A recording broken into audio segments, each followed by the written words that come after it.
Hi everybody. You guys may remember this. You may be new here. This is a quilt that I got from, I'm honestly not sure. It's either, I think it was my mother's grandmother. So that would make her my great grandmother. But it might have been her great grandmother, therefore making it my great great. I'm not sure. Family heirloom quilt though. Okay, I had to trim off some of it. There's a whole nother video of me discussing the wheres and wherefores of how or why and all that. But I was trying to find some new backing fabric because this fabric has some holes in it. And nothing I found was working. It just, everything, these little, the red leaves there were popping out too bad. So I went and got this red calico. And wouldn't you know, the red doesn't show through. So, but what I've decided to do, because I've been torn about this. I want to honor all of the hard work that went into this. This was hand stitched on several levels, and like you can see. Actually, I'm not even sure if the camera can see, because the stitches are just so tiny. There's one. You know, and I mean, and it just continues, and they're just so tiny.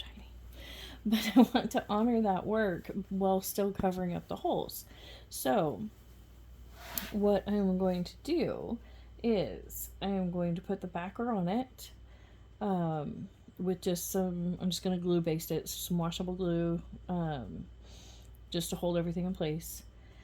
And then I'm going to do the binding, which my mother-in-law gave me a whole stack of fabric, and this gold was in it. And when I first saw it, honestly, I was like, I have no idea what I'm going to use that gold color for, right?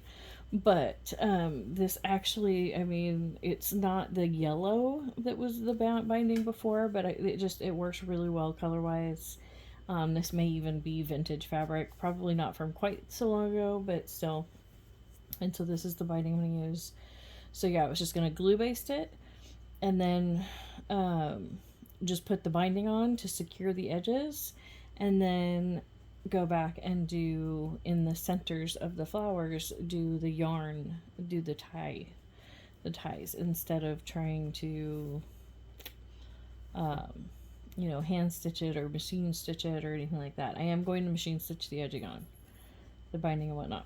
So that is what is going to happen with this quilt. So for just a quick update for you, those of you that were still curious, and I will do a share when it's finished. Actually, I'll probably show me doing the binding too.